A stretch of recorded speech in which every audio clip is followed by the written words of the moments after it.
Assalamualaikum, halo sahabat-sahabat cerdas. Bagaimana kabar kalian? Mudah-mudahan semuanya dalam keadaan sehat ya. Amin. Hari ini kita akan belajar tentang denah dan skala, bagian pertama. Tujuan pembelajaran kita yaitu pertama, mampu menjelaskan skala melalui denah.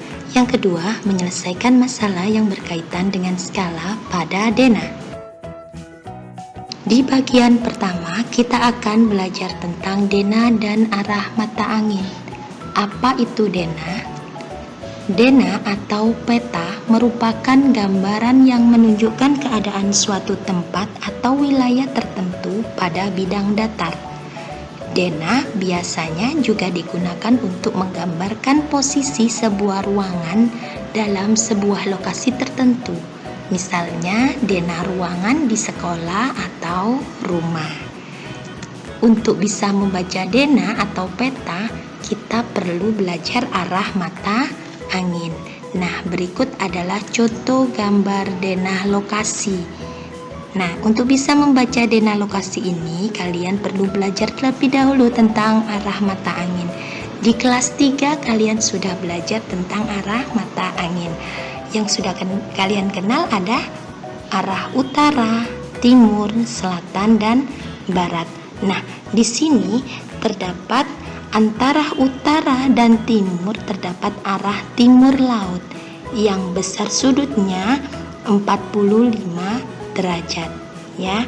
Kemudian antara timur dan selatan terdapat arah tenggara. Begitu juga selatan dan barat terdapat arah barat daya. Dan antara barat dan utara terdapat barat laut. Ini kalian hafalkan.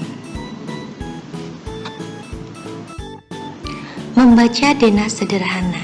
Bagaimanakah cara membaca denah sederhana ini? Coba diperhatikan, misalkan ada soal seperti ini. Sebelah utara apotek terdapat, sebelah utara apotek, ini apotek, kita temukan apoteknya. Sebelah utaranya apotek terdapat utara. Nah, ini dilihat utara itu yang di sini. Nah, ini ya utara. Terdapat apa? Nah, itu di situ masjid. Oke, kita tulis. Jawabannya adalah masjid. Kemudian sebelah tenggara taman bermain ada. Nah, terdapat apa? Ini taman bermainnya. Kita temukan dulu taman bermain. Sebelah tenggara. Tenggara itu yang mana? Nah, antara timur dan selatan ya. Berarti agak condong miring di sini. Ini ya berarti. Oke. Sebelah tenggara taman bermain ada rumah Rani. Selanjutnya, sebelah barat taman bermain ada. Nah, ini taman bermain sebelah baratnya. Sebelah barat berarti ke sana. Ya. Ada apa itu di situ? Apotek. Nah, anak-anak coba diperhatikan, ini arah mata angin ya. Bu Liza tulis lagi di sini, utara, timur, selatan, barat. Ini ada timur laut, tenggara, barat daya, dan barat laut. Diperhatikan ini arah mata anginnya. Kemudian jawabannya adalah apotek. Kemudian selanjutnya sebelah barat daya rumah sakit ada barat daya. Kita temukan dulu rumah sakitnya. Ini rumah sakit. Barat daya berarti agak miring gini ya. Nah, ini ada apa ini? Ada pusat. Jawabannya adalah pusat perbelanjaan. Selanjutnya, sebelah timur masjid ada. Nah, timurnya masjid, kita temukan masjid timur, berarti ke sana ya. Terdapat SPBU. Satu lagi, sebelah selatan sekolah terdapat, ini sekolahnya, selatan berarti ke sini. Oke. Terdapat apa itu, Nak? Rumah sakit.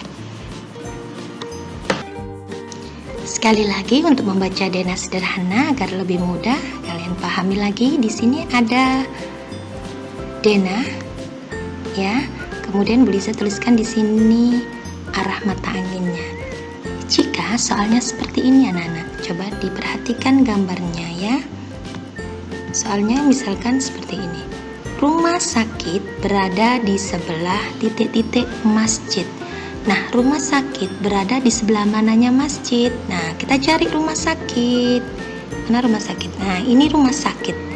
Berada di mananya masjid, sebelah mananya masjid, ini masjid. Berarti sebelah mananya masjid ini rumah sakit? Yaitu sebelah, pinter, sebelah selatan. Nah, ini ke sini kan, lihat. Selatan, ya.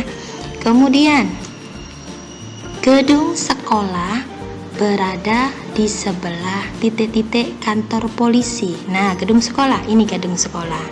Berada di sebelah mananya kantor polisi? Ini kantor polisi. Nah, sebelah mananya kantor polisi nih sekolah? Nah, sebelah timur, pinter. Ya, kita tulis di sini sebelah timur. Kemudian ada soal lagi. Rumah Adit berada di sebelah titik-titik rumah sakit. Rumah Adit itu berada di sebelah mananya rumah sakit? Rumah Adit, ini rumah Adit. Nah, rumah sakitnya di sini. Nah, berarti rumah Adit ini berada di sebelah mananya rumah sakit? Sebelah, pinter, sebelah timur laut. Agak condong ya miringnya. Nah, rumahnya Adit ini sebelah timur laut. Rumah sakit. Rumah Adit berada di sebelah timur laut rumah sakit. Selanjutnya, toko baju berada di sebelah titik-titik rumah Bima. Nah, toko baju, ini toko baju. Di sebelah mananya rumah Bima? Ini rumah Bima. Berarti toko bajunya ini berada di sebelah utara. Pinter, bagus. Mudah sekali kan? Menentukan rute perjalanan. Nah, kalau kita menuju ke suatu lokasi, ada petunjuk denanya, tentu saja kita harus bisa menentukan rute perjalanan kita agar sampai ke suatu lokasi. Apa itu rute perjalanan? Adalah arah jalan yang dilalui seseorang saat menuju ke tempat tertentu. Misalkan ada sebuah denah. Nah, di sini Bima ingin melakukan perjalanan ke sekolah. Rute mana yang dia tempuh? Nah, kalau dilihat dari denah, dia bisa menempuh kedua rute, ya. Dari sini bisa, kemudian dari sini bisa. Nah, rute yang pertama kita coba sebutkan rute yang dilalui Bima ke sekolah agar sampai ke sekolah, yaitu yang pertama. Nah, bisa kita lewati jalan Merpati, kemudian belok ke arah mana ini? Ke arah mana ini Bima? Ke arah timur. Kemudian ada pertigaan, belok ke utara lewat melalui jalan Elang. Nah, ya, kita bisa tulis di sini dari rumah Bima menuju ke arah timur melalui jalan Merpati. Kemudian di pertigaan kedua, ini pertigaan pertama, ini pertigaan kedua, ya. Belok ke utara melalui jalan Elang. Ada pertigaan lagi, belok ke timur sedikit melalui jalan Pahlawan. Ini jalan Pahlawan. Nah, sekolah berada di kiri jalan. Nah, rute yang bisa dilalui Bima yang kedua, yaitu bisa dari sini menuju ke sini. Nah, kita sebutkan di sini, kita tuliskan rute yang kedua untuk sampai ke sekolah. Bima, dari rumah Bima melalui jalan Merpati, ya, melalui jalan Merpati. Ada pertigaan pertama, ini pertigaan pertama tadi ya. Nah, belok ke utara melalui jalan Kamboja. Kemudian belok ke timur. Nah, ada pertigaan lagi, belok ke timur melalui jalan Pahlawan. Lurus terus saja. Sekolah berada di kiri jalan, sebelah timurnya kantor polisi. Itu cara menentukan rute perjalanan agar bisa sampai ke suatu lokasi. Menggambar denah letak benda. Bagaimanakah cara menggambar denah letak benda? Yang pertama, kalian tentukan dulu salah satu benda sebagai titik acuan. Yang kedua, tentukan arah mata angin pada bidang datar. Yang ketiga, baru kalian gambar letak benda yang dimaksud dari titik acuan. Contohnya, buatlah denah sederhana letak beberapa tempat berikut. Puskesmas terletak di sebelah utara rumah Adit. Rumah Adit terletak di sebelah timur sekolah. Rumah Adit terletak di sebelah barat laut toko roti. Oke, kita gambarkan pada sebuah bidang datar.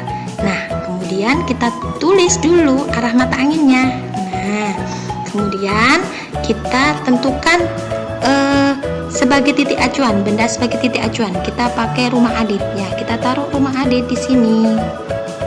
Rumah Adit. Kemudian soal yang pertama, puskesmas terletak di sebelah utara rumah Adit. Sebelah utaranya rumah Adit. Nah, oke, berarti di sini ya. Puskesmas berada di sini, sebelah utaranya rumah Adit. Kita taruh puskesmas. Oke. Kemudian yang kedua, rumah Adit terletak di sebelah timur sekolah.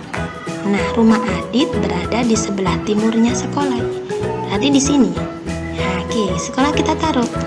Nah, ini kan rumah Aditnya berada di sebelah timurnya sekolah. Kemudian yang terakhir, rumah Adit terletak di sebelah barat laut toko roti. Nah, kalau ditaruh di sini, berarti rumah Adit di sebelah tenggara. Nah, ini rumah Adit terletak di sebelah barat, berarti toko rotinya di sini ya. Nah, toko roti ini kan berada di sebelah barat laut toko roti, seperti itu.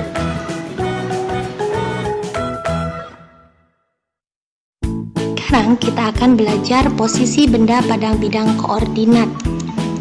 Letak suatu tempat dapat digambarkan dalam peta yang bersusun dalam baris dan kolom yang disebut sebagai bidang koordinat. Nah, ini contoh bidang koordinatnya. Nah, ini namanya bidang koordinat. Bagaimanakah cara menentukan posisi atau membaca posisi benda pada bidang koordinat? Perhatikan gambar berikut. Misalkan ini penggaris. Nah, penggaris ini terletak di bidang koordinat mana? Nah, perhatikan ini ada kolom dan baris. Perhatikan, terletak di kolom A baris 4. Berarti penggaris terletak di koordinat A, 4. Begitu anak-anak. Nah, sekarang tas, coba. Tas ini terletak di koordinat mana? Kita lihat kolomnya. C baris 5, berarti tas terletak di koordinat C, 5 gitu. Selanjutnya ada tas pink, dompet pink berada di koordinat D, 1. Kolom D baris 1, berarti ditulis di sini dompet pink terletak di koordinat D, 1. Selanjutnya ada pensil. Nah, terletak di koordinat mana? Pinter, E, 6. Kalau pensil warna terletak di koordinat pinter, E, 4 ya. Kolom E baris 4. Sekali lagi, ini ada buku terletak di koordinat mana ini? H, 3. Kita tulis ya. Nah, itu cara membaca posisi benda pada bidang koordinat. Nah, sekarang untuk mengukur kemampuan kalian dalam memahami tentang denah ini, kalian bisa kerjakan tugas yang ada di e-learning. Sampai di sini apa yang disampaikan Bu Liza, semoga bermanfaat. Assalamualaikum warahmatullahi wabarakatuh.